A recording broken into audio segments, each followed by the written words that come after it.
Gail Emms, thank you for coming on. It's we've just been chatting about coronavirus for the last 15 minutes and the wins and losses for everyone and the difference between Australia and the UK. But look, I actually wanted to talk about a lot of different things. I wanted to go into so many different topics that I've just mentioned to you about transitioning from sport and what it's like going to the Olympics and being fitness as well past your career and things like that, and sort of mental health and well-being in general. But I think the best thing to do really is to go into where your career in badminton started, and then also, God, there's actually so much I want to get into about playing doubles and mixed doubles and things like that. And so when like, how did you get into badminton? Like, I've actually even never heard the story. No, so badminton obviously is a minority sport in this country, and it was really started because I lived around the corner from a tin hut, and in that tin hut were 3 badminton courts. And I think, you know, if you read some books, especially Matthew Said's book about bounce, he talks about at the end of his road in Sheffield there was a tin hut, and there were some table tennis tables in this tin hut, and it was exactly the same for me. It was a local community sports place. It had tennis courts outside and inside of this, like I say, this tin hut. Badminton courts is a little bar, social area. And when you grow up in a community area where there's something like that, where it's very, you know, open, lots of members, you know, it's right in the heart of the town. So I'm from Bedford, and people just went there because it was social and it was fun. I grew up, like I say, around the corner with a very sporty family. My mum used to be a women's footballer for England. So my mum was one of the first Lionesses. She played in the 1971 Women's World Cup. I read that, yeah. So to have someone really sporty as your mum is a fantastic role model. I was knackered growing up, bearing in mind, you know, my mum was like, come on, let's do this. And I was like, oh my God. But my mum was so enthusiastic about everything. And she played cricket as well. She played every sport. Yeah. So my mum was like, you know, come on, let's go and play tennis. Let's go and play badminton. So I just got kind of sort of caught up in this whirlpool of energy and enthusiasm about sports. So sport was completely normal. And when I held a badminton racket for the first time, I was probably only aged 3 or 4 years old. My mum cut it down for me and, you know, just sort of stood there. And I remember, you know, people talk about, oh, you must have started so young and there must have been magic when you held that, badminton racket for the first time. You see all these YouTube sensations and, you know, Tiger Woods when he was 3 or whatever, putting balls. Now it's rubbish, completely rubbish when I played. But I just remember, I'm a real feelings person. So I remember that, you know, when I look back, I just remember being really happy. And I remember just wanting to be like my mum. And my mum was a really good badminton player as well as all of her other sporting achievements. And I just wanted to be like her. And I just remember that because it was such a happy place, it was, you know, really social. All the members looked out for each other. The kids were running around while the mums and dads were playing sports.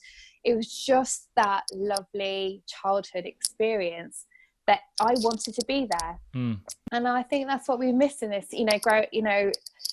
what we miss in sport now is we build these massive, big sporting complexes, which are fantastic, but we don't have that love, those little sports places that I'm sure, you know, there's loads of cricket clubs, like that. And people talk about hockey clubs or maybe, you know, a little tennis place or whatever that has that community spirit that people look out for each other and stuff. And that was my childhood. So it just became my happy place that wherever, you know, in my free time, I just literally picked up a racket, walked over, just, you know, sort of like, anyone want to play? You know, that was it. Because it's just lovely, you know, and with sport, and when you're young and you start sport, you can see improvement, and that is the best thing ever when you're a kid, when you see improvement, because your shoulders go back, your head goes up, and you're like, I can do this, you know. And that's literally how I started. It was just pure love and wanting to get better. Yeah. Just before we carry on, I think your earphones are clipping onto or like banging into your jacket. Oh. So that you're like speaker by your clip. It's just banging into your jacket. So just get a bit of interference there. Just chilling now. And you. Okay, I'll hold it. That's all right. I'll hold it like this then. It's fine. No, that's work. That's cool. So like your mum doing loads of different sports. I love that. I love the energy that's like in a house like that, because I think I didn't. Were you an only child?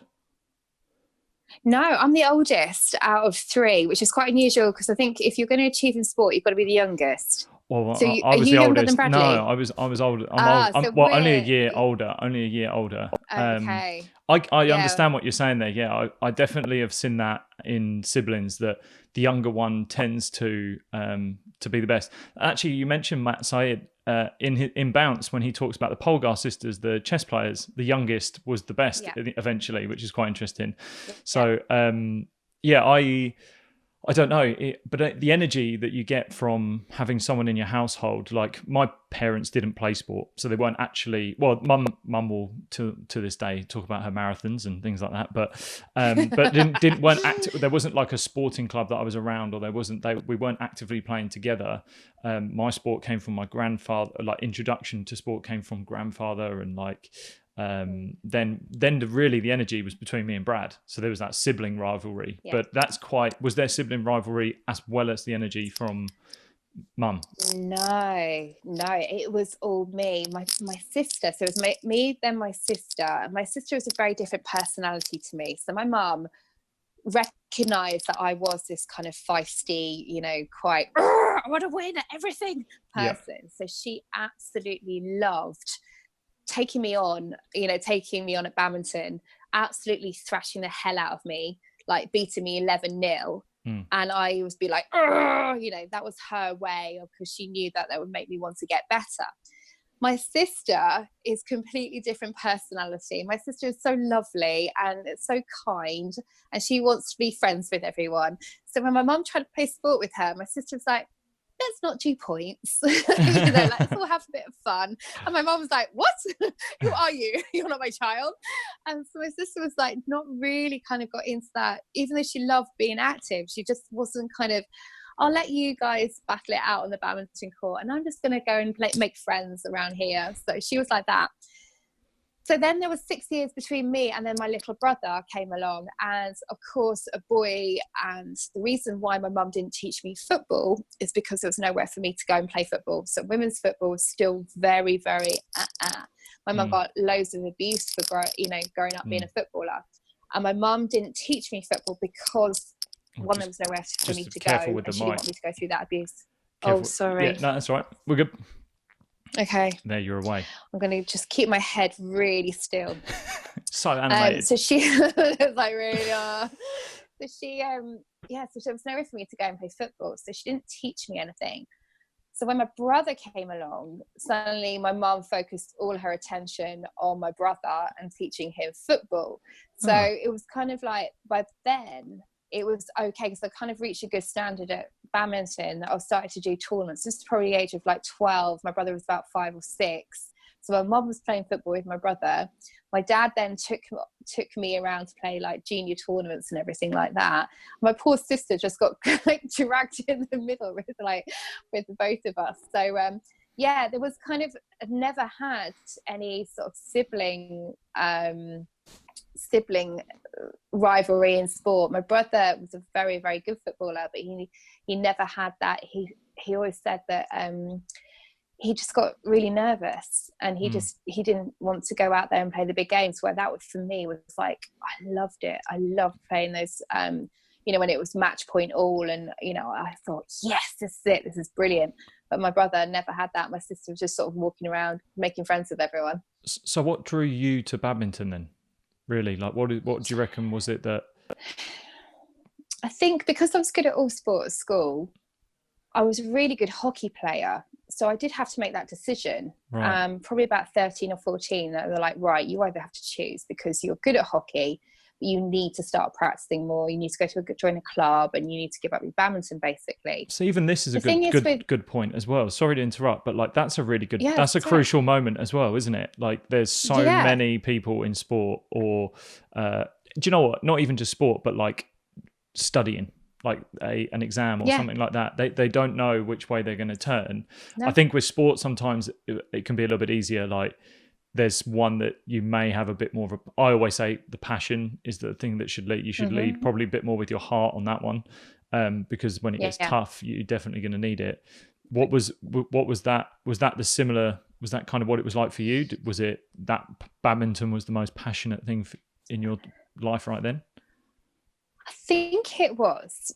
And this is gonna, I know it's gonna sound quite weird, I think, but I had this feeling. So my school were national hockey champions, right? We were indoor hockey champions. We were the best school in the country, okay, at hockey. And I remember this one moment, and I was still undecided about which way to go. And because, you know, sport wasn't a job, remember, as well, for girl. You couldn't do sport. It wasn't seen as a career. Yeah. This is always going to be a hobby. So it wasn't a massive, like, career choice. It was like, which one are you going to get your hobby better at? You know, that's how everyone was kind of saying this to me. And I remember we were on a bus and we just won, you know, a competition. And my friend Megan Parkhouse, who was England, I think she was England under 16 captain at the time. And we were singing Tina Turner songs on the bus. We were like, simply the best and all that. And we were doing the whole hockey thing. And then she turned around to us and she just went, I love you guys. I die for you. That's so amazing. And I just thought, you know what? I don't feel that. And you know what I mean? Like, I was like, yeah, I like you guys, you know, but I was like, I don't have that. How Megan was feeling. Yeah. How Megan felt so part of a team. How Megan felt so something. And I just went, now, you see, I'm one of 11 and I could get dropped. And I didn't like that. I liked being star, you know, and I remember that feeling and I went, it's badminton, because I had more control. It was me and one other. And I think that was something that I think really resonated. And I just went, yeah, I know I'm always badminton, because I just know if I beat someone in badminton, I'm better. Yeah, okay. Whereas hockey and a team sport, it's really subjective. Like some coach will think you're good, or a manager might think you're good, but the next one might not. And I didn't like that. Yeah, okay. Yeah, that's an interesting. That's what made, and then I chose. Yeah, that's a really. I've never really actually heard of anyone probably openly admit that. I reckon I doubt you'd actually be in your own boat there. I think there would be a lot of people that would be like that. But to have the awareness, I guess, at that age, like, nah, this is the direction I want to do. I want to do something for me, and I want to know that. It's a good point, actually, that it's almost like you're saying, I want to have achieved it rather than it be someone else's, and then I'm just they're a part of it. Yeah, because I still remember, you know, I remember did a couple of coaching days, and I remember one coach being, you know, raving about me, and the other coach just looking at me like, I know, I don't, you know, she's just a runner, and I remember thinking, wow, this is a really weird sport. I don't know where I rank. Yeah. And that's what was really hard for me to work out. I didn't know how good I was at hockey, whereas I knew how good I was in badminton. I knew that I was the best in Bedfordshire, the best in the East region. And, you know, I knew that, where I didn't know that in hockey. And it does depend on your team. It does depend on your teammates and everything like that. And I just it didn't compute. And again, Megan saying those things about how she loved her team and she loved everyone. And I was like, yeah. You know, it was just, you know, and I think you can be, I'm not saying you have to be like that to be in a team. No. Because I'm sure there are many, and you've probably been in teams yourself, like where you've gone, you know what, they're not a massive team player. No. But it's about just knowing that, you know, and I think it's okay to admit that you're not the most teamy person. Yeah. But just don't try and hide it or try and pretend, because that's the worst. I think when you get someone who you know is quite me, but actually, oh yeah, no, I'm all about the team. You're like, no, you're not. Yeah, no. It's the hiding of the real. Yeah. That's a definite. Having played a team sport and playing a team sport and now coaching in team sports as well. Like that's you look for. I see a team and they're literally, there should be 11 individuals with the willingness to do the best they individually can, but collectively they've all got a common goal. and that is to win. And the interesting thing I find with team sports is, like, as a cricketer, I want to go out there, and as a bowler in cricket, I want to go out and take 5 wickets every game.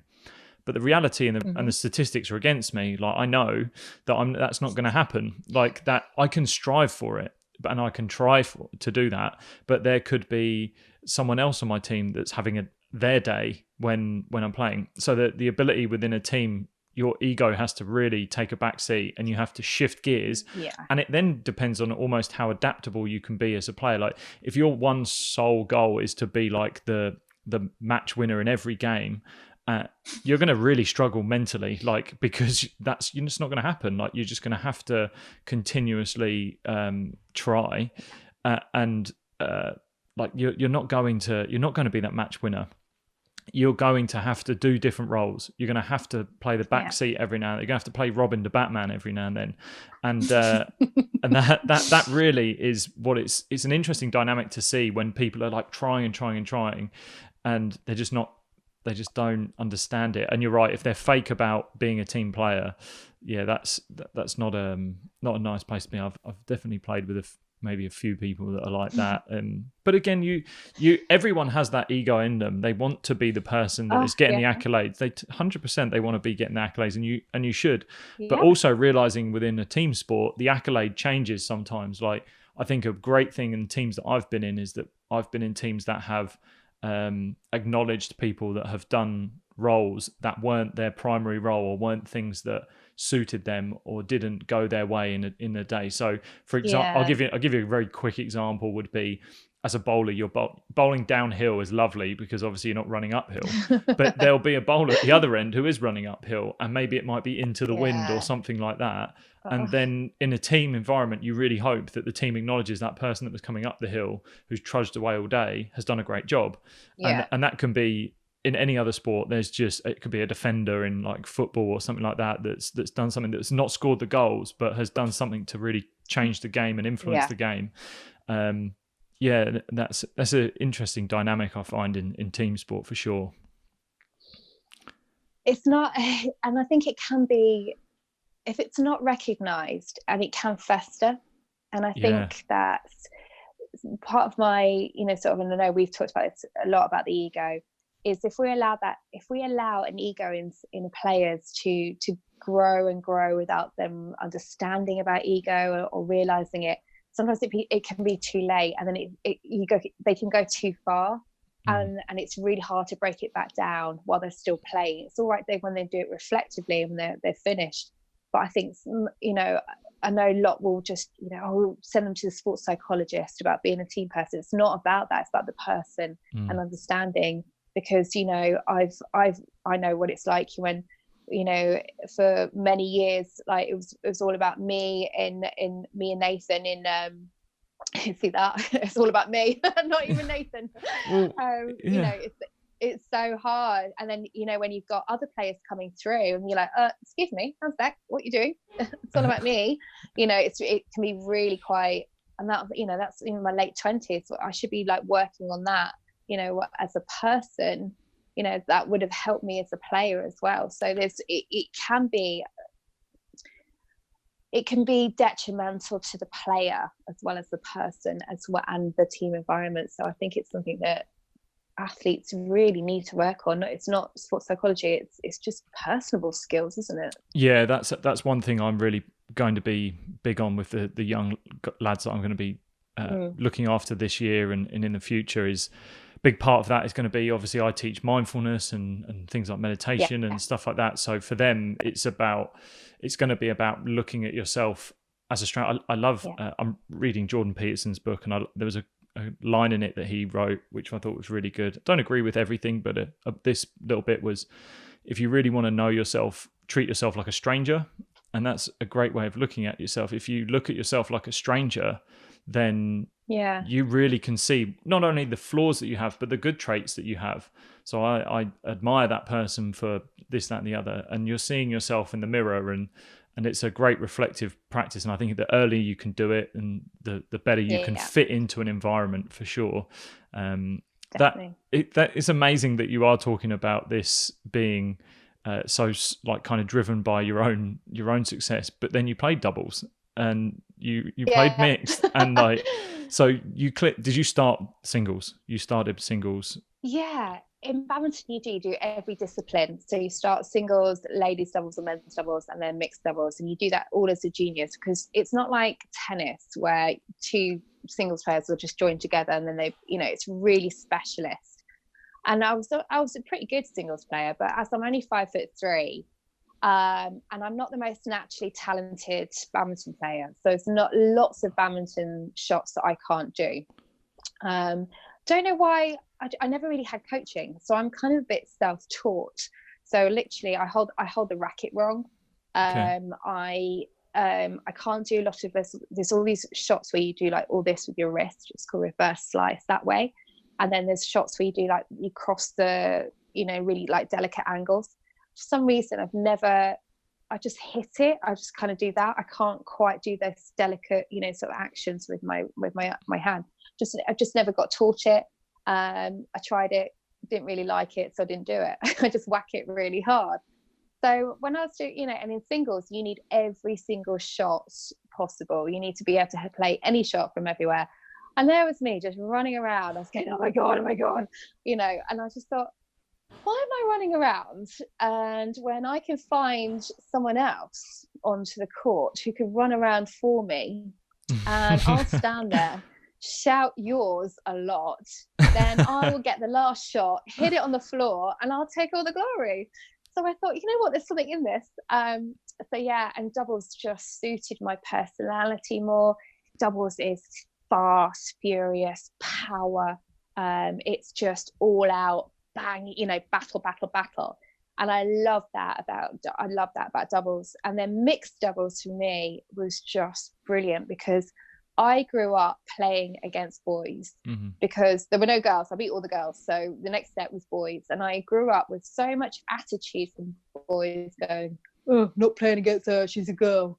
And I went, bring it on, get on that court. And I'd beat them. So boys never scared me. So when I played mixed doubles, and all these boys were like, oh, because there's no PC in mixed doubles. It's like you hit at the girl because she's the weak one. That is, I'm not, there's no PC, there's no equality whatsoever. It is the guy will smash at the girl to make her cry, basically, so the girl feels like rubbish. So I'm like, all the boys are like all like this, and I'm going, yeah, bring it on. So I loved it. I love that dynamic of this, 6'3" Chinese guy like staring at me, going, that, and I'm like, yeah, is that all you got? I guess a bit like a bowler and a batsman, that sort of like you're literally bowling it as hard as you can. Yeah. And I'm like, and I, whack it away, go, is that it? Is that the best you got? Because I just hit that over there. You know what I mean? Like that is the same dynamic. And it's even more because it's the boy girl thing as well. So it's just really fascinating. It's quite funny to watch. And the guys now are smashing it 230 miles an hour. Wow. So and they're aiming at my head. Yeah. So I loved it. I love that feeling, of power, when I could do that. So mixed doubles for me was just, I felt I wasn't scared, and I knew that I had a good quality of mixed doubles, because all the other girls were like, oh, I don't like it that my partner's having a go at me because he's saying I'm rubbish, and I'm like, just tell him he's rubbish back, and all that kind of stuff. Yeah. And they wouldn't do that. So yeah, that's what I loved about it. And gave up singles. There's so much to unpack from that. No, it's great. It's great. Like, but like the one thing that I think was interesting was that you said you were like holding the racket wrong, and yet you still made it to an international standard. I think, like, even from a coaching point in a lot of sports, that a lot of sports you get you get kind of drawn up into techniques and things like that, of like how you should do it, textbook holding of like a bat in cricket, like how you should kick a football, everything. But if you're doing it wrong and it works, is it wrong? That's exactly. Yeah. So I know. And then really the next part from that was the fact that do you think that playing with guys had a huge impact on getting you to an international stage that allowed you to overtrain, overtrain essentially? Wasn't the Or overtraining? move up the It was, progression. it was here. Oh, really? Yeah. Okay, yeah. Yes. So it helped me in the fact that it helped me here. It didn't help me in I didn't overtrain or anything. It just helped me not to be scared of a guy. And no, and again, I don't want to go on the male female sport thing because it's a whole another topic. But I see it with kids now, and they, I've got to put 2 15-year-olds to go on and play mixed doubles together, and you see the guy going, oh, God, I got her. She's rubbish. She's like, she's hitting the net again. And it's so frustrating because you know what? Guys are better. Guys are faster. They're stronger. They are better at sport. Okay, it's a fact. When I was world number 1, if I played against the top, 15-year-old in this country, so I'm world number 1, and I played against a 15-year-old number 3 in England, I would lose, right? Just purely in the fact he'd be faster, hit it harder, and whatever. I would not win. So no matter what we do or say, or the whole quality in sport, there's still this attitude, because young boys will see that instead of what that girl can do, they'll see it what she can't do. Or she can't do the same shot as me. She can't hit it as hard as me, or she's made more mistakes than me. And that is what's really frustrating. So I think playing against boys, I kind of knew that for so long. I've had it in my ear, constantly. So I knew how to handle them. I just went, I'll get, every time they hit a mistake, and I was like, it's all right for you, but not for me. I could give it back. So it helped me in that sense. However, the trouble is that, we've got all these pathways and regressions and tick boxes now, that you're right, that I don't think progression in sport, why are we trying to monitor it? Why are we trying to, Gail's here, she needs to go on this line like this. Why, why can't she go, all these other places? And I think that's where we've got to look at, is it about, I hold my racket like this instead of this? Or is it because up here she knows how to handle herself? And I think that's where we've got to kind of look at sports people, and especially young sports people, how we can monitor progression, because really we can't. No one's got a crystal ball. No one knows what's going to happen. That's fascinating, really. Thinking about the monitoring of like your mental side growing up, because I think about, it wasn't until I didn't turn pro till I was 20, and my skill level wasn't there before that. Probably even when I was 19, my skill level wasn't at a pro level.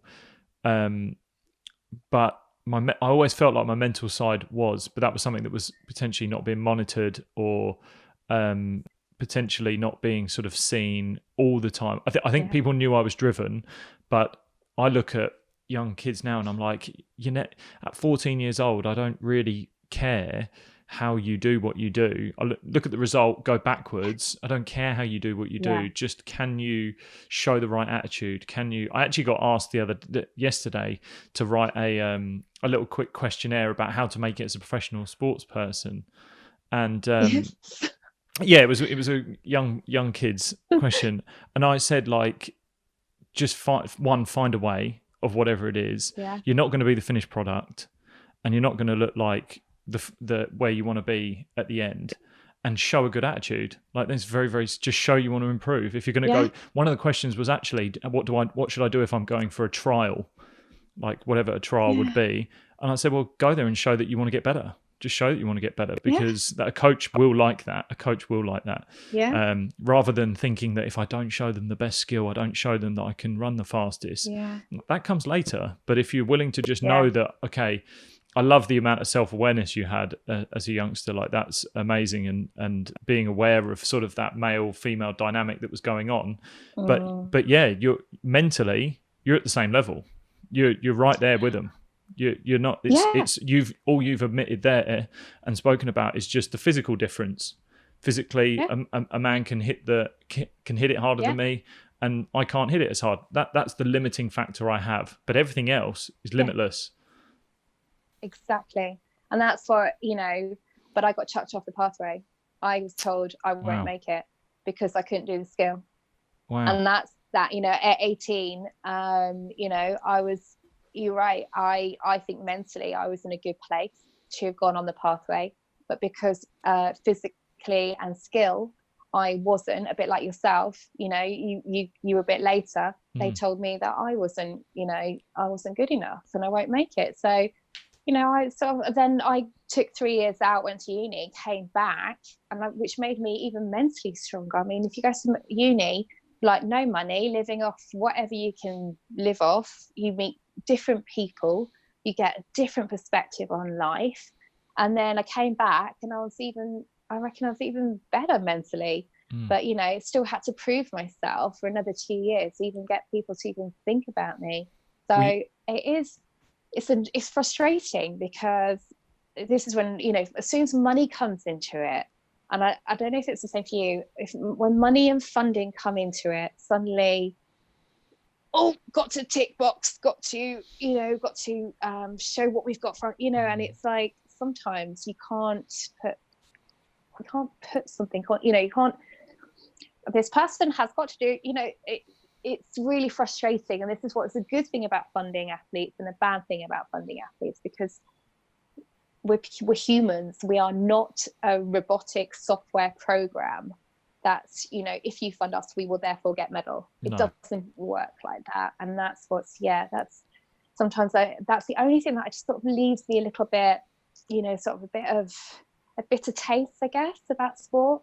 That funding and tick boxing comes first. Medals and titles is more important than the person. And that sometimes I just can't quite get my head around. It's definitely a little bit different in cricket.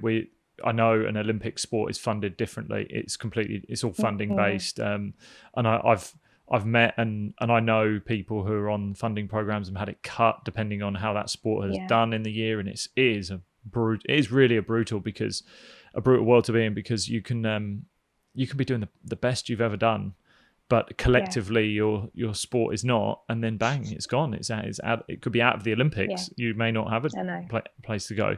So that's a different dynamic that I've never had to deal with. And that progression of getting someone holistically really going in the right direction. You have to invest that, hoping that, Gail, if I'm investing in you, then in 3 years' time that investment pays off, but realizing in that 3 year gap there's going to be some highs, some lows, potentially lows first before we go high again. It's real for me hard. Exactly how you said, holistic. And we can do that in sport. We can, and the way we do that with holistic, and I might go off, hopefully I'm trying to get this across well, is circles. Okay, at the moment we've got conveyor belts. Now we need circles. So whether you invest in me, and you know what, I don't get a medal, but because I've had such a good experience holistically and as a person, keep me. I've had, why am I not coaching? Why am I not coaching kids? Because I've been on a conveyor belt and I've not been kept in this holistic environment. I've been conveyor belt, kick, flicked off. If that's why I still can't, there's this bitter taste I feel. If we'd have gone like a holistic approach, and I'd had, someone invested in me as a person, find out what I wanted to do, what I wanted in life, I would be here. I would be in the circle of sport. I'd be much more engaged. I want to give back more. I'd want to be part of it because someone invested in me. So I want to give that back to somebody else coming through. And we, create more circles. We get more of that, inviting environment. But we haven't got that because of funding sport. No, you're not good enough. Flick off. Flick off. Yeah. So that's why. And and I look at Europe and they do it much better. They don't have a UK sports system. Europe have a much, much better, all my friends from badminton in Europe all coach or manage or, sort of do something. And I'm like, oh wow, it's brilliant. They will, even if they're not doing it as a full-time job, they're doing it as a volunteer, or they're doing it this, and I'm like, wow, because they've had such a good experience. Yeah. That's actually more the management side of it. Need to have a realization that the looking of the athlete is not necessarily to create a medal, because if they don't get a medal, they may actually create longevity in the sport. They may create someone that's invested in getting back to the sport. And then imagine having you coaching young girls in badminton right now, like even like how vested that would be in their whole interest of just the sport itself. That's that's a bit of a sad story, really, if you look at it that way. Because UK sports job is to get medals. There's no other remit other than to win medals. Yeah, that's it. And so that gets put down to the national governing bodies, and that the performance directors, their job is to win medals. Is it a job to get Gail Emms to inspire young girls? No, that's not on their list of funding. So. Sport. And that is because of the whole system and the funding approach. But that is just another approach to sport that it has to have everywhere. Like, it isn't just a vehicle for winning; it's a vehicle for everything. Exactly. For inspiring. I think it would change. I think more people talking about it. I know you've been great about talking about sort of the holistic approach and sort of mentoring as well. So the more people, more athletes sort of talk about it and go, look. What's going on here? There are other ways than this, gold medal winning mentality that we have, title winning medals. That's the only thing you're good for. There are other ways. We just need more voices and. So when you took that 3-year gap out and you went to university, were you still training? Well, as someone told me that they didn't believe in me, and they told me that I was pretty much rubbish and I wasn't going to make it, I'd say training would be a very. But you were playing or anything? Did you even play badminton in that 3 minutes? I think I had a couple of rackets, and now and again I'd pop up and just turn up maybe once every 2 or 3 weeks. I'd turn up at some sort of like badminton hall or whatever. No, I didn't play much. So when you came back, I was drinking a lot. At university, when you came back, were you like shocked? Were you rusty? Was it a clear-cut decision you'd made as well, that you'd like, right, I'm gonna go? I think it was Olympics. Honestly, right, I swear to God, the reason for me, I played, so did my 3rd year, and then I remember going, I can't pay my rent. Right, so I was thinking, I've got no money. Anyway, I heard about this tournament and I was like, oh, there's prize money in this tournament. So I literally found 2 rackets and turned up at this tournament. And because I was so desperate for the money, I thought, I have to get through to the semi-finals, okay? Otherwise, I can't pay my rent. And it was, I swear to God, I was like a woman possessed. It's like I was just smacking the shuttle everywhere. I was on fire, right? And then I got semi-finals, got my check. I was like, thank God, I can, literally like handed it over. And it's funny afterwards, I thought, hang on a sec. I actually beat a couple of people that were on full-time training.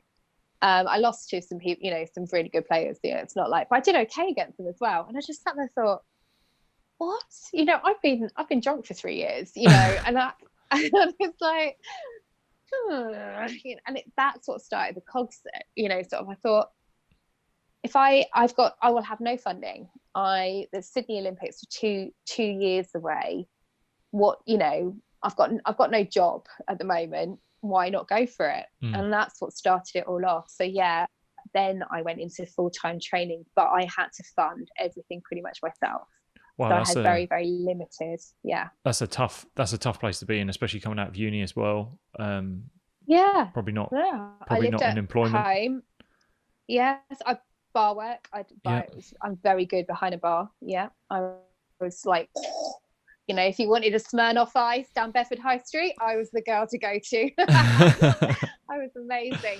But that's what you have to do these things. So I would train in 2-3 times a day in the daytime, then go and work all night to try and get some money, and then that was my life for 2 years, just to see if I could get to the Olympic Games. So you must have had a little bit of a mindset change as well. to go, right, I'm going to have to be a bit more professional about this, and definitely, because you're going up against, knowing if you were going to try and get to the Olympics, there's nations like the Asian nations that are very good. Yeah. So the standard was going to be high. So what was your sort of, where was your mind at, knowing that you were going into a standard that was going to be a lot higher? Do you know what? I just remember, so I was 21 to 22, 23. I just remember, what do I remember this time? I remember I didn't even think, I just did. I think that it was, there was no, it was, I don't remember trying to prove a point. I don't remember, I think it's because Sydney was always on my radar as a kid. And I think, you know, I thought, well, I'll be 23, Sydney, Australia is always going to be the glamour one. I think because it's always been in my mind as a kid, I was like, well, I'm going to, you know, see if I can get there.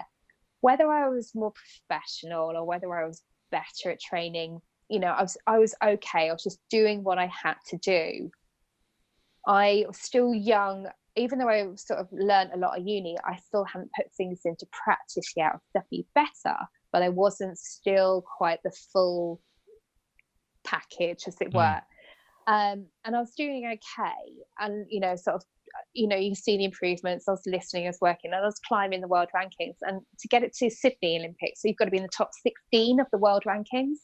And in mixed doubles back then, mixed doubles, the Asian countries didn't really do much. They didn't, because of the male female thing. It was really quite hard for a lot of the countries like Malaysia, Indonesia. They didn't really have that kind of balance for mixed doubles. So mixed doubles was kind of the easiest one to go for.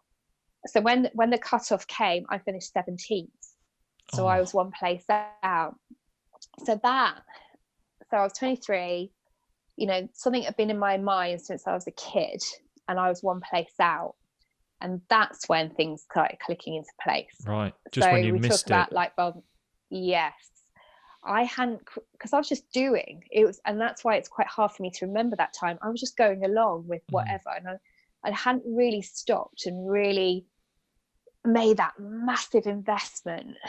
I was just going along. And as you know, when you make that decision to really be professional, to really go for it, you have to give everything. Yeah. And it's your soul, your mind, it is everything, and you have to commit. And I hadn't got there yet. Yeah. It was when I missed out, then I went, right. Yeah. So it was horrible, but it was one of the best things that ever happened to me. You know, crying, being punched in the stomach, you know, that feeling, because I wasn't there. But sometimes in sport you need that, because it shows how much you really, really want it. Yeah, and you need that little bit of a setback to use it as a little bit of a springboard. And I've had loads of those, and it's how you view that. I love the idea of how you change your mindset, and then you're so right that you do have to switch into another gear. And I see so many people talking about, I want to make it as a professional in anything. Yeah. And an Olympic sport, I think, is even another level, because like you said earlier, as in a team sport, you can rely on the team as a collective a little bit more. So you just need to make sure as a collective you're going in the right direction. And you can even play on a day where someone might be ill, but they can really scrape through with the performance and the team still wins. But as an individual and at an Olympics, like, you're going for that one day, like that one race, that one throw, that one match, whatever it is, and it's 4 years, and you've got to be on it. And Olympic athletes is where I just think go to another level, because and I still think the commitment has to be there in any sport as well. Don't get me wrong, but you realize like what it takes, and you speak to people like, what is it that you were doing? And it's like, well, you know, that party that you were kind of thinking about going to, and your mates are going to, and you want to go and hang out late at night. Yeah, you don't go to that. That's what you don't go to. You know that sort of that little bit of that friend you wanted to hang out with and just go shopping with or whatever, and go to the cinema. Yeah, you don't do that either. And it's all that sort of stuff that people kind of forget. It's like, oh, and you know, that food you really like eating, yeah, that you kind of cut that one out as well. Sometimes it just gets lost in actually, and it's very hard to describe to people, because you have to, I think you really do have to have got it at some point and have tried to have lived it and understood it. It's very hard to map it out to someone and enforce on someone as well. You can't enforce that mindset on someone. The best way I describe it is that you've got your comfort zone, and we've all been there, and we've all trained, and we all, you know, sort of got our, and this is where I was in my comfort zone, and I was just doing what I've always done, going along with everything. To really achieve, to make that breakthrough, you need to step out of that comfort zone. So, you know, but I didn't know that. And, you know, and young aspiring sports people, they won't know yet. And, you know, you can send out these questionnaires and you can say, yeah, you know, you've got to commit, blah, blah, blah, blah. You can just say the talk, but there will come a time where they'll realize where their comfort zone is, and how did they, not someone telling them to get out of their comfort zone, how did they decide, I've had enough of this, to get to the next stage, I need to jump out of it. And we all do it in all life, you know, it's whether it's business, you know, personal, whatever it is, we all do this comfort zone. If you want to then make that but it's got to come from you. You can't tell anyone to do it. You know, even though we know, get out of your comfort zone, you know, trying to tell people that, but they themselves, and that's what I had to do. I literally went, if I'm going to achieve, I need to work harder, and it's got to come from me, not someone telling me to do it. I need to do it. You know, like, you know, winners train when no one else is watching and stuff like that. That's what you need to do. And they're the ones that make it. They're the ones that it comes from them to make that decision. And some people it happen when they're 18, which is fantastic. Some people won't happen until 23, 24. You know, again, this is like this whole, sometimes we just don't know when it's going to click. And for me, it was 23 years old, which is quite late in terms of that. Yeah, definitely. That experience of having a setback comes in many different ways. Like for me, it was an injury. Like my one was an injury, and then for you, it was actually not winning. But it's a trauma, and you say that as it sounds a big word, but it kind of is. It's like a traumatic experience at the time, and you go, right, well, I've nearly lost what I wanted, and or it's actually actualized what you really wanted. You've really understood, because you probably didn't know at the time what you deep down wanted, but when it wasn't even there, it was like it was in grasp, and you kind of felt, oh, it's going to happen. 16 places, like it's going to happen, but no, you just one away, and then it's right. No, I do want this. Okay, shift in the next gear, and off we go. So you're heading. That was then 4 years till the next Olympics was going to be Athens. Yeah. And what sort of going on in that period? Yes, like, were you always Olympic with cycles every 4 years? Yeah. So were you always teamed with Nathan? Yeah. Were you always? No, you were so always... Nathan went to Sydney for men's doubles. So Nathan and I are the same school year. So we've known each other since we were 15, and we played together as juniors. So we had 3 years, 15, 16, 17 together.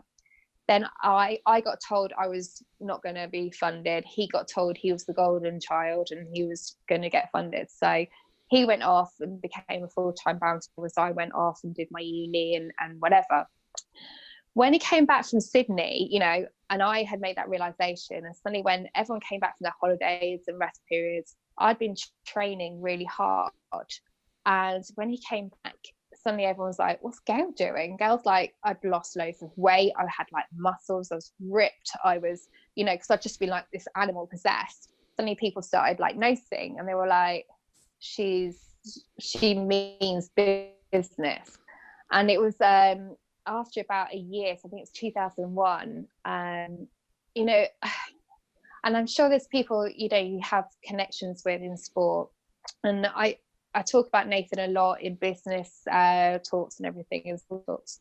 And all I can say is I am so grateful that Nathan was around at the same time as me. Nathan and I when we go on court, it's like telepathy, it's like chemistry, it's like magic. And sometimes you have those connections in sport. So whether it's, you know, two midfielders in a football pitch or a midfielder and a striker that kind of know where they are, you know, whether you have that in cricket, I don't know. It's a bit, maybe you have that. It's a little bit more disjointed. It's a bit more individual. Yeah. Yeah. So, but sometimes when, like, we didn't have to talk to each other. We didn't even have to like each other. I just knew he was there. And then I knew he was there. I could feel it. It's really, really strange. And in 2001, I just sort of turned around to him and went, we need to be playing together, because I know it's like, you are my destiny. Yeah. And he was like, yeah, he goes, I kind of know that. And he said, right, let's do this. And from 2001, that was it. We played, I think, our first tournament, you know, a massive Grand Prix tournament in Malaysia. We went and got some semi-finals just like that. So, you know, we knew that we had something going. And that was it. So how you, because obviously it's an English nation, Great Britain, badminton's not a major sport, but in the Asian nations, it kind of is. It's a big sport for them. Things like table tennis, badminton. What is the difference really? Like, what really is the difference between these nations? What makes them so good? Is it just merely the amount of people that are playing it and the funding that goes into it? And then that just creates a big pool of people that they can choose from, and it's more participation, X, Y, Z, the same way it works in football and things like that?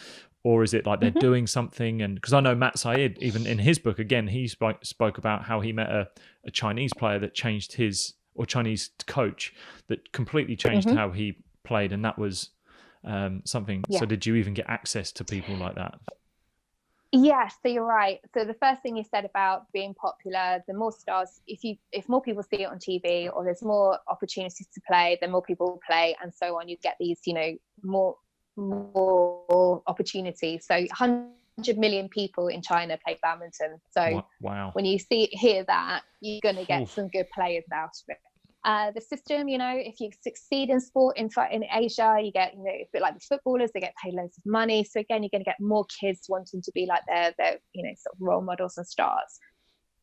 Are they doing anything better? Well, physically, okay, they're lighter. Right. You know, so there's a smaller build. And so right now I weigh about 63, 64 kilos. And that's probably what I weighed when I was playing. The number one Malaysian badminton player, Lee Chong Wei, men's singles, he weighed about 67 kilos. So he is like, just, if you see any of his body, and him and Lindan may be Chinese, he must have been about 69 kilos. These guys are so light and agile and nimble. And, you know, they're 5'9", 5'10", and that weight. So you can imagine that speed around the court, and plus the power to weight ratio that they produce. Physically, you know, they are ideal, because they just, I know it's the springiness and that, you know, sort of being able to do that. However, we have had European players too that have reached that level as well. It's just a little bit harder, and we get more injuries because of the weight and everything like that on the court. Then I think, I have learned a lot from other players. I've got my son coming in. Yeah. Then also you've got, I have learned from different players as well. So there was a great coach called Rexy Manaki. Now Rexy won gold in Sydney for men's doubles. And what I learned from him was just probably a bit more fun and enjoyment in hard work.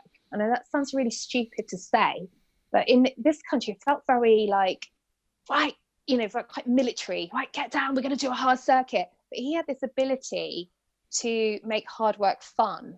And he just changed a bit of that mentality of thinking about hard work. And that's what, because it was just sort of a bit more normalized in, you know, he was saying that we were all quite lazy, and we were sort of all offended by that. But he had this ability to just, you know, sort of do a few training techniques from what he did. And suddenly we're like, actually, it can be a lot more fun, and we got better skill from it.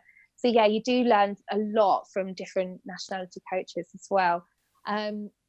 It's one of those. And what's really hard for us as a nation in badminton is that we need really, really fit, really, really strong, athletic, athletes to play badminton. However, if they're really good, if they're like that, why the hell are they going to choose badminton? Right. Yeah. That's yeah, not a okay. problem, because hi guys, okay, you're really great athletes. I know you've got a whole load of other sports to choose from, but choose badminton.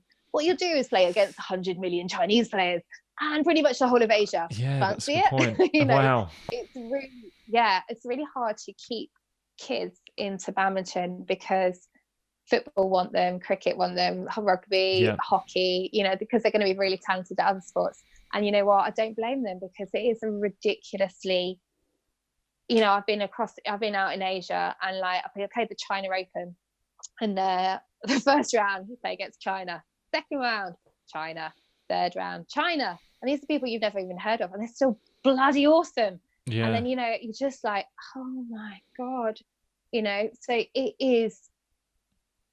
it's very hard to kind of like go pick badminton, we're great. Yeah, that's not easy. I think role models plays a big part in that. I mean, you're one of very few role models that are going to be in the sport in the UK. I actually couldn't, past you and Nathan, I couldn't tell you many other badminton, because me growing up, like, I actually saw you competing in the Olympics, and I was watching your match on the Olympics, and like that was kind of, I was like, oh wow, Great Britain has we've got some good badminton players. Like so yeah, because you associate table tennis, China, badminton, China, Thailand, Malaysia, things like that. So the Olympics, the Athens Olympics that you got to, talk us through that experience. I think that we always an outside chance of a medal, because I think Nathan and I were ranked 4 in the world, so we knew that we were potential for a bronze. We didn't think anything above bronze. I remember walking around the village, because I was 27 at the time, and I just remember being really emotional, because like, of all the times you can give up, and wearing that tracksuit, you just think of all the people that kept you going. And I was aware of some pressure. I was nervous. The media cottoned on. They would go, they do the whole thing, like, people to keep an eye out. And, sort of suddenly there was a bit of media interest, and we were like, oh my God, we've made it into a paper. Someone's got my name. But then you're in a bubble, and you go out there, and you just know you've got a job to do. I don't remember much. I remember the quarterfinals, we beat China, a good Chinese pair, and we beat them. Nathan was terrible in that match, but we managed to hold on and win that. Then the semi-finals, we were supposed to play the number 1 seeds from Korea, and they've never lost in 2 years, right? This Korean pair, Kim Dong-moon and Ra Kyung-min, right? One of the best mixed doubles pair ever. They are considered just awesome, and we were drawn to meet them in the semi-finals. So we're watching their quarterfinal match, and Kim Dong-moon got basically the jitters. He, no idea why, he couldn't even hit the shuttle. Something happened to him, and he just completely folded. So the Danish pair beat them, and me and Nathan were watching them going, oh, what? Like, oh my God, is Kim Dong-moon just lost? And we were like, oh, because we knew we've never lost the Danish pair, so we were like, we've got the Danish pair for a gold medal, basically. And we were like, no way. So we had to play semi-finals against Denmark. We were like this, going, brilliant. We were so confident. Oh, amazing. And of course I know, that's why it's a bit of luck, and these things happen in the Olympics. And so then we beat them, and we're in the Olympic final up against the reigning champions who won gold in Sydney from China. So I think that one of the things that I do remember is walking out of the final. I was a complete nervous wreck beforehand. I remember walking out, and suddenly this just crowd of people appeared, like GB people. And what I heard was basically people had landed at the airport, and they just went, and when they landed, like, there's some British people in a final in badminton, there's still tickets. So everyone had descended literally from the airport straight to the badminton. And they obviously didn't know how badminton kind of like crowd is.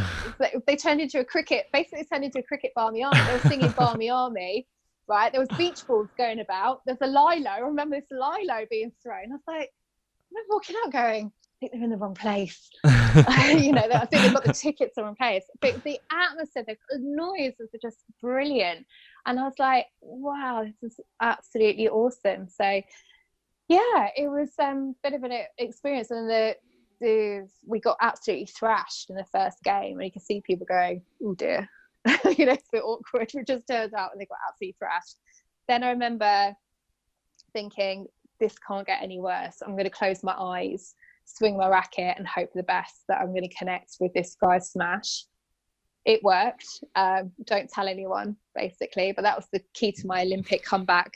Was basically I closed my eyes and just, oh, it works.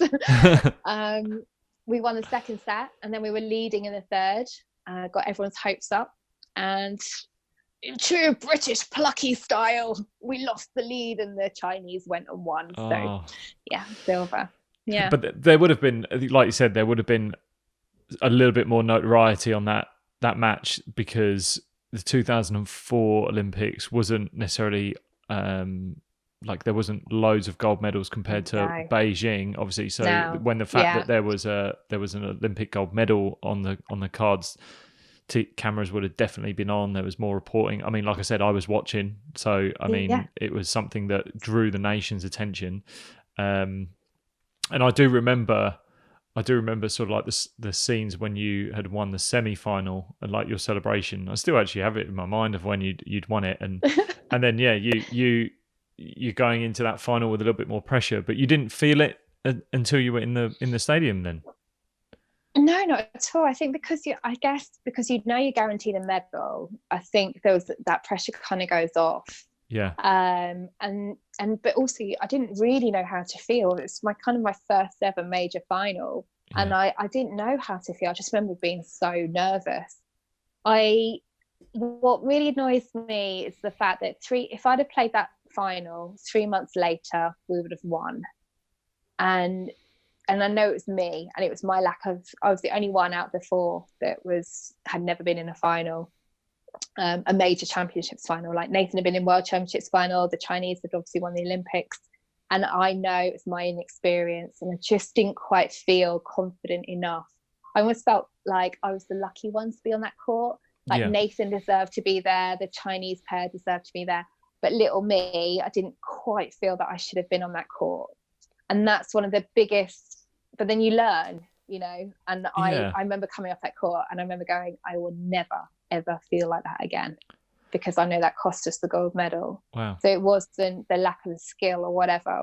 It was my thinking of, I'm lucky and honoured to be on this court, not I should be on this court. Right. So then was that a bit of a mentality change for when you went to the World Champs and the Commonwealth? Yeah.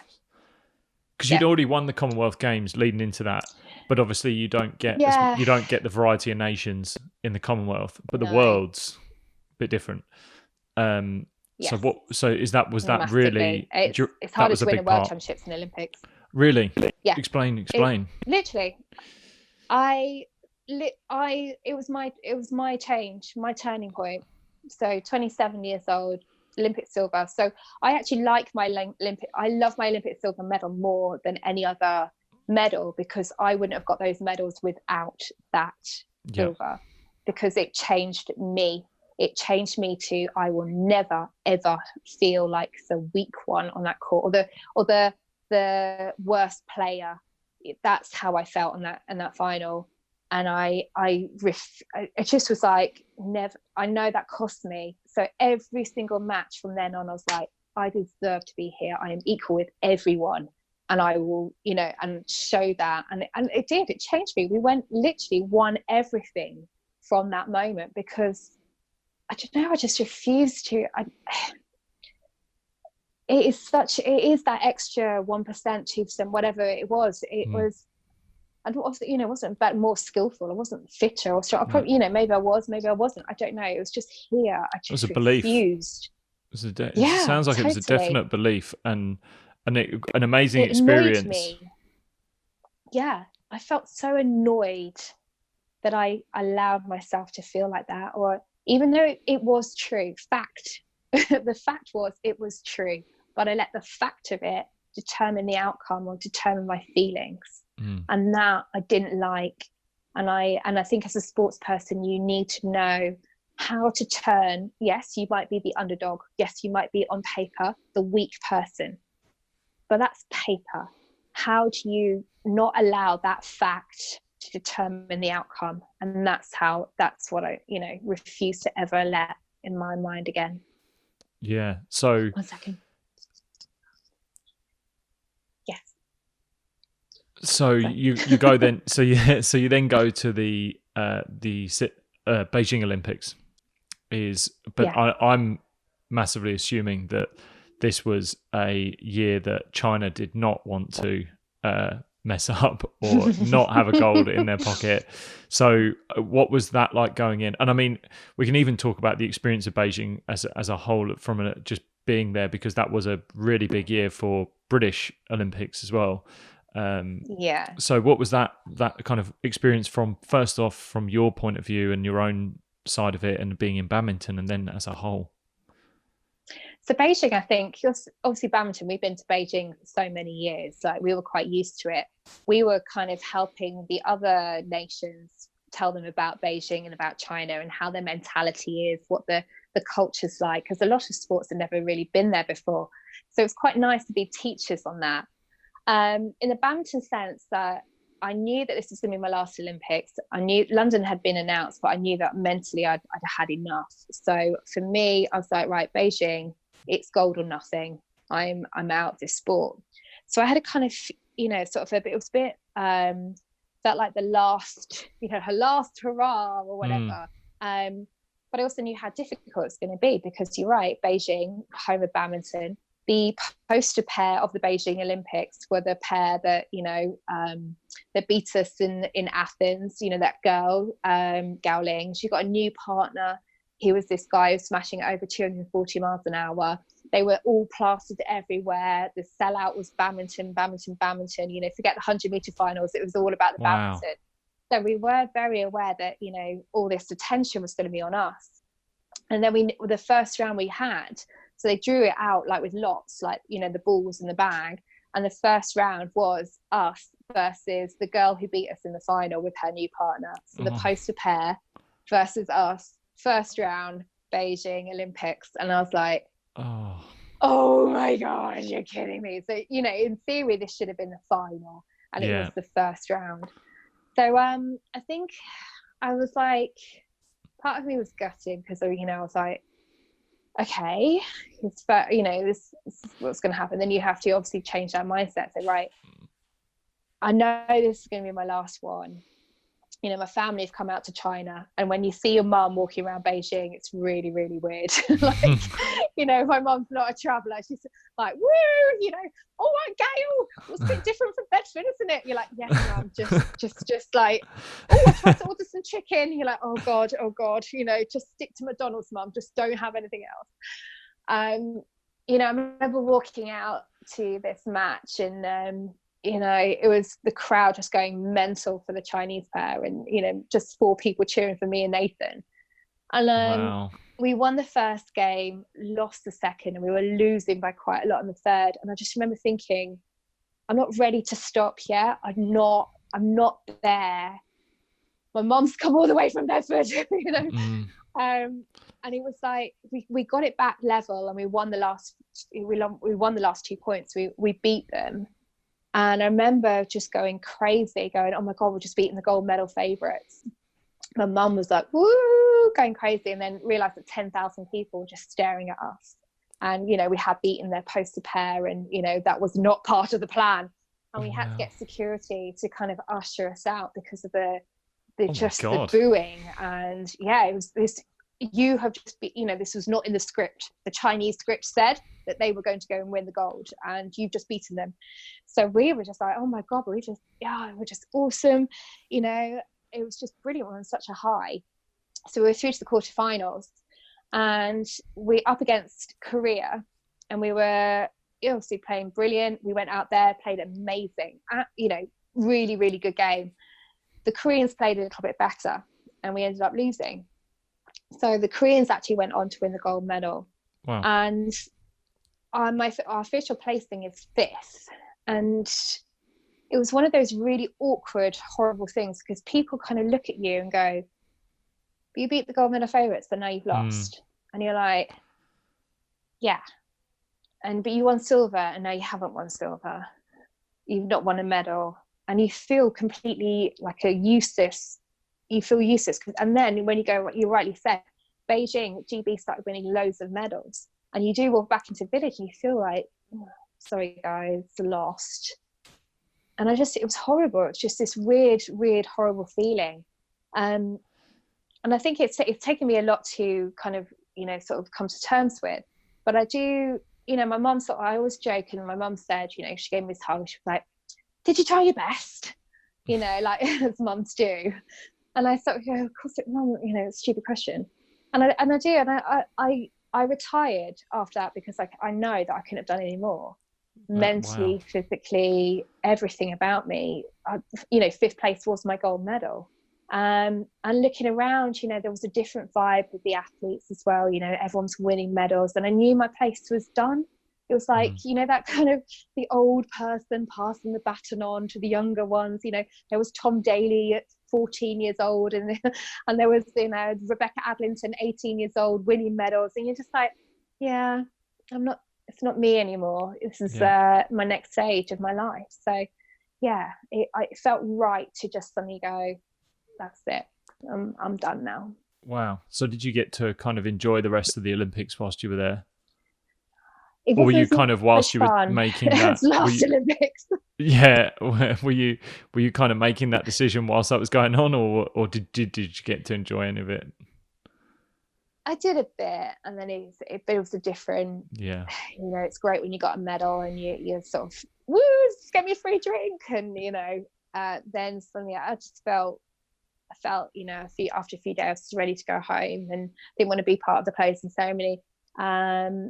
It's understandable. I know athletes that have literally left the minute they've lost. They've gone home. They just can't cope with it. They can't handle it. So, I don't blame anyone for it. So I think I lasted about 3 or 4 days, and then I was on that plane home. Wow. So you announced your retirement, and then what was that transition like for you? I think this is a good kind of moment for us to both talk. Both of us kind of. Again, what were you? You said you were 27 when you retired? No, 31. Well, you were 31. Sorry, 27 at Athens. Yeah, sorry. Yeah. So kind of relatively young in the sport. Yeah. Physically, I could have carried on. Yeah. Physically, I'm quite naturally strong, and I could have happily carried on. Mentally, I'd gone. I probably mentally went about 2007. I was really, really struggling to kind of keep that motivation going, sort of wanting to know what else I could do and all that sort of stuff. So mentally I'd gone, and again we've mentioned ego, but I really thought that once I announced my retirement, I was going to get offers from everyone about come and do this, come and do this job, come and do that, and I was like, and then it was like, oh, hello. And you realize that, I sort of went in and I got 3 months help with CV and stuff like that. And I got my CV, and I realized how blank my CV was. And that was shocking. My CV said I did my university degree and then I played badminton. And I'm 31 years old. And in most people, when they're 31, they're climbing the career ladder. And I've done bugger all to kind of add to that CV while I was playing badminton. But we can all, I should have done more. I could have done more. It's my own, sort of, I should have been a bit more, sort of long-term thinking and stuff like that. There's lots of things we can say, but the fact of the matter was that I wasn't getting anything. And so we talk about sports people die twice. They die, obviously when they die, but they die when they retire. And it's like, it's grief. It hurts. And, it's been part of your life since you were a young kid. You have to, and we've talked about that commitment. It's more than a commitment. It's your soul. It's your heart. It's your gut. You put everything into it. And that's why sometimes people don't quite understand when athletes talk about transition because they go, another person will like, oh, it's just a job, you're so lucky to do something you love. And like, yes, I get that, but it's so hard to try and explain. It's like being ripped apart. It's being, feeling old, you're not good enough, whatever. It's being at that cliff edge and then suddenly going, wee. Well, the way I kind of describe it to a lot of people is imagine the thing you love doing the most. What is it that you? Yeah. Is it going to the pub and seeing your friends, having that drink on a Saturday night and meeting up with everyone? Yes, it is that. Yeah. Okay, now you can't do that ever again. Exactly. Now what? Or like it's something that really, think of something that really sets your soul on fire and you're fired up about it and you love it and you're passionate about it, and then it's gone the next day. It's out of your life. Then how do you feel?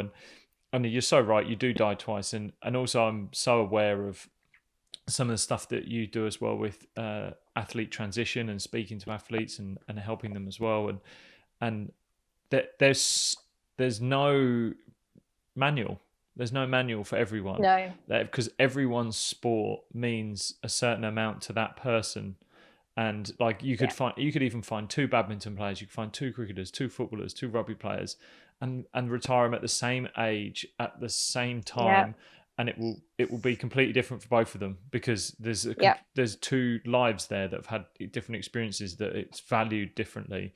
And so as much as you can look for the help, it is really about grieving. And when someone loses a loved one, literally through death, as much as you can say, like, I know how you feel, you don't really know how that person feels, because it's an individual relationship with that person, and it is true grief.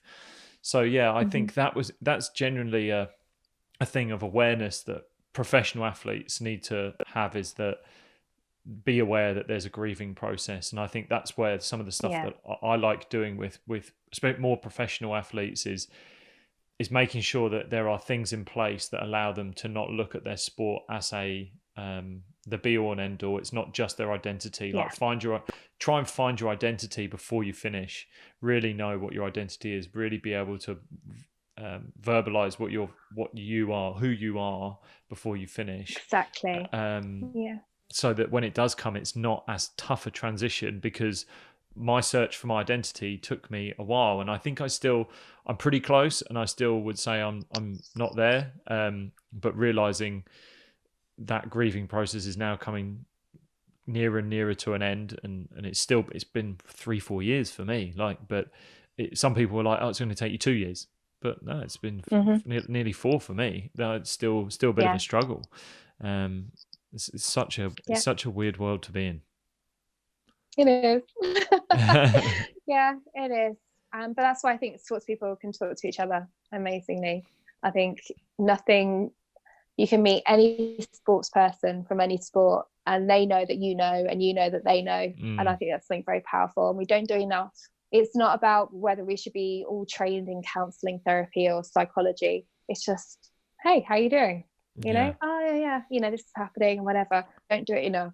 And sports people talking to sports people, it's very powerful. I think collaborating as well. I think collaborating in realizing that the skill sets we have are good. If you can find someone who's similar thinking, similar doing, because eventually you will transition. And yes, you had a career in sport, but you're going to have a career in something else, whether it's coaching, business, whatever, even relationships. Like the way you can look at things, the more and more every day I'm constantly remembering and reminding myself through other people's experiences, because of things that I had done as an athlete, realizing how valuable just the understanding of like having a structured routine in a workout is, so that I can build a healthier body, which helps a healthier mind.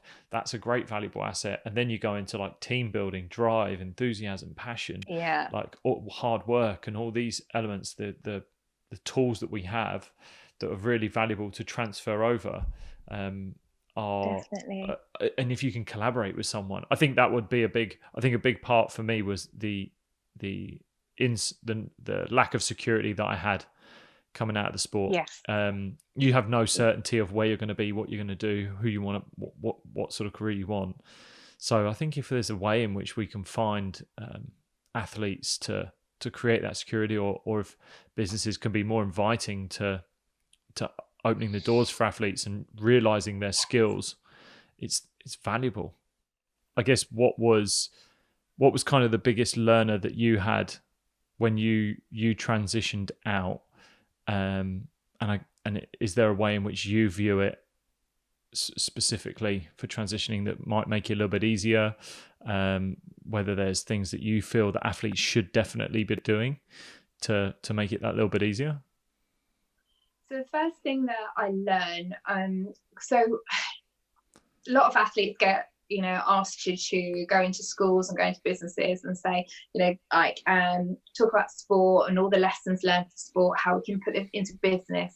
And you know, some athletes are really good at it, and they'll go in and go, yeah, we talked about goal setting and blah blah blah, and the team dynamics of people and everything like that.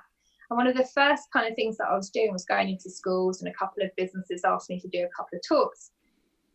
The biggest thing that I learned in transition is to bloody practice what I was bloody talking about. That's what I bloody learned. It was just like, there was me going on about working together, how you need a team of people, how you need like sort of to change and adapt and all these sort of things and control the controllables. And then I'd get home and go, oh my God, I don't know what I'm doing, like this. And then I just sort of like, you know what, I've just been talking about this, but it didn't, there was no connection of, I was going into Gail Emms athlete mode when I was going in to talk at schools and talking to business, and I never ever put the two that actually it was me, and I actually do need to sort of take, you know, sort of listen to what I'm talking about and all that stuff. And it's just like,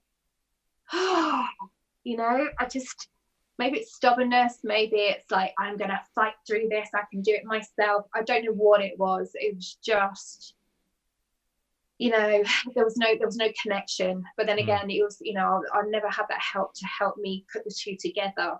I was just so on my own, working around and just sort of fighting fires, not being the proactive one. And then when I did get that connection, then it was like, right, who do I talk to? Who's my team of people around me now? Because no one knew what to do with me.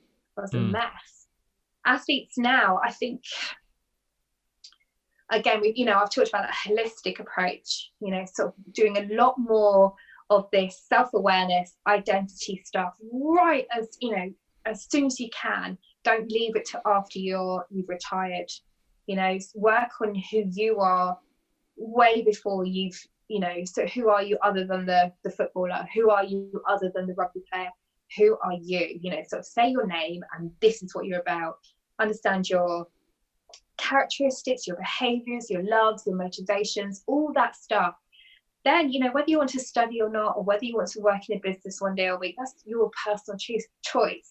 But as long as you know this, you know, that this, and again, talking to other athletes, just get info. You know, the more you just put that tunnel vision of just that medal or just that title, the more it's going to get harder and harder, because what happens is it narrows.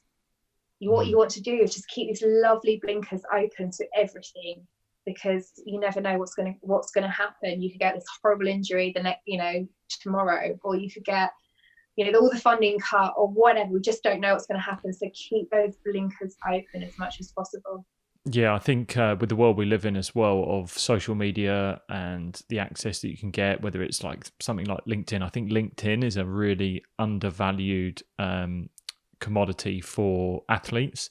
Yes, I look at a lot of my ex-teammates and I really wish they were building their brands. I really wish they were out there and go, because like you said, as soon as you finish, your phone will stop ringing and that will be it. And then you'll have to start building that brand with what you've done, but you're not actively doing it. You won't have the power of people coming to you. You're going to have to go to them. And that I think is more a practical thing that you can do. I love how we talk about talking, and it's the same thing that if talk about mental health and talking about mental health and things like that, and I think yes, we need to talk about it, but that is literally the first step, as the first step of a process that should happen, and then in place of that there should be practical steps. And like I said, for me, is that's where, like, I like teaching these practical steps for people, so that you actually figure out what you're doing and understanding your self-awareness, who you are and how to manage it.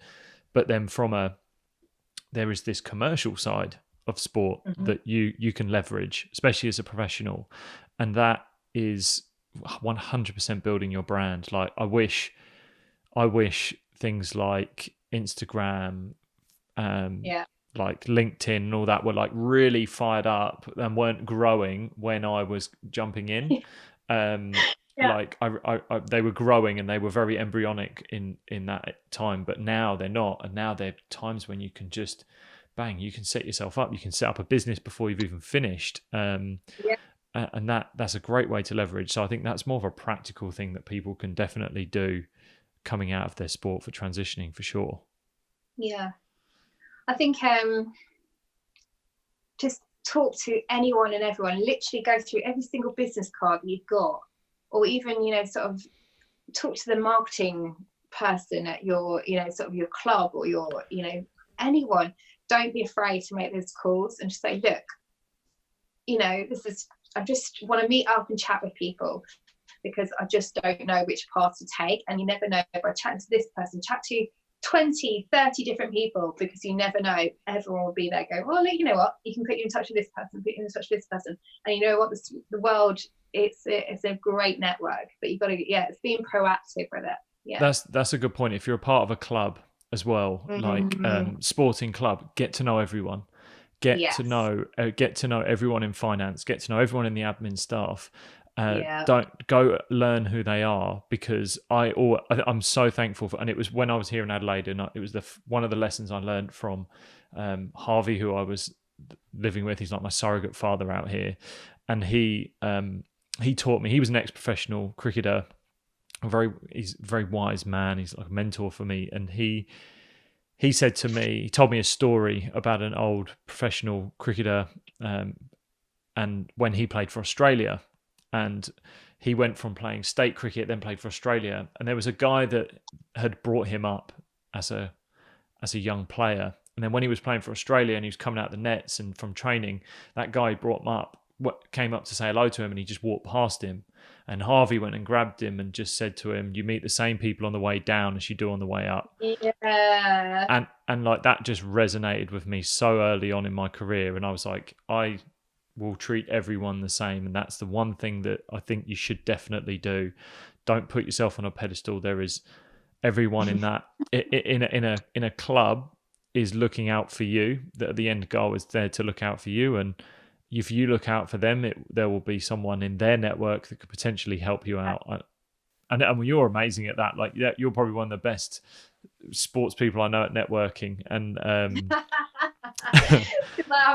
too bloody social for my own good. That's my it's so true. And you know, it's a benefit. We have these little protective bubbles around us when we're athletes, and you know, I was the same. I wasn't as this, you know, kind of quite hard person, you know, but that was just all a cover because of what was going on. But you're right. And I remember, who did I think, sort of a couple of years later, and you know, sort of went back into Badminton Centre for something, and I saw this guy, and I said, oh, hi, how are you? And he went, I think that's the first time you've ever asked me how I am. And wow. I sort of went, oh, and he went, it's okay, girl, but you know, I'm glad you're in this better place now. He goes, we would never been able to do this when you were sort of playing, but I understood that. But I guess what's nice is that you're back and you're you know, sort of, you've learned from, you know, sort of who you are as an athlete, and you've gone through that process. But I just wanted to let you know that. And it was like that kind of, oh my gosh, you do realize you get caught up in this, you know, athlete ego mode. And sometimes you're right, just, you know, why, again, it's what was happening was that was allowed. And, you know, it wasn't good for me. It wasn't great for me. It wasn't great for me as a person. It wasn't great for the organisation. So that's why, again, you know, so the work we're doing, that holistic approach, saying thank you, appreciation, gratitude, you know, as an athletes, we can get very caught up and we don't realise And then it's only when, you know, a couple of years later, I've asked someone how they are that I had no idea, that I've never asked them that before. And that's horrifying to me. But, you know, if we can get that more installed, then people get those circles in the sport. They have better relationships, better connections and stuff, rather than me, like, you know, feeling shit now for not saying that. So yeah, that's what we need to do. Yeah. What a lovely little bit. I think we've been talking for ages, and I think that's a great thing to mention. So people can find you on Instagram, Gail Emms. Of course. Yeah, on Twitter, Instagram, LinkedIn. I think I'm still the only Gail Emms out there. So yeah, for sure. And Gail Emms MVE. So you're 100% definitely the only one. Yeah, look, and obviously you're posting up so much stuff of like workouts and things like that. You're in incredible shape. So, like, yeah, you're looking after your health, and I think that's another good point to make. Like, looking after that health, especially after you finish, is a really big factor. And just not residing to the fact that you shouldn't put the body aside. No, again, I think it's that appreciation and gratitude. My body put me through amazing stuff. and actually my body's really naturally strong. I've never had a bad injury. I want to look after it. I want to be a good role model for my boys. I want to keep up with them. And you know, again, reflective of what my mom was like with me, you know, that energy, the enthusiasm. You know, I've got 2 boys, 10 and 7. I need to keep up with them. Yeah. You know, we did some sprint training, and actually I had to work quite hard to beat my 10-year-old. I was like, oh my God, this is not good. So, you know, I want that, and I want that lifestyle. And you know, it's not only good for our physical health, it's good for mental health. For me, I feel amazing when I've, you know, done a great run. And, you know, I'm not trying to break world records or Olympic records. I'm just doing it for me. I'm not comparing anyone, you know, myself to, you know, internet, YouTube sensation or Instagram, you know, fitness models or anything like that. I'm just, you know, I'm proud of what I did. And again, for athletes, for anyone, just do what works for you. You know, yeah. We're not all going to, I'm yet to be a yoga superstar like you, Lewis. Oh, I'm not nothing like that. No. I'm trying. Honestly, I'm trying. I'm better when I'm better when there's like people around me to kind of help me, and I feel very much, you know, I get my energy from other people with yoga. For sure. Yeah. So, yeah, I am, but I am trying. So yeah, just do it. You just got to do what's right for you, don't we? Totally. Look, your energy is amazing. I've always loved your energy, and I think not only that, really, like, your outlook on sport, especially from a women's point of view, I think is really inspirational, and more people need to hear some of the stuff that you're saying. I think you can inspire a lot of girls, not for that grit and that determination and that mindset that you need to get there. I think you've just got it, and yeah, your boys are going to have it for sure with their mindset, because you're going to be keeping up with them. But all the therapy for the rest of their life. No, thanks Gail, for doing this, and I appreciate it.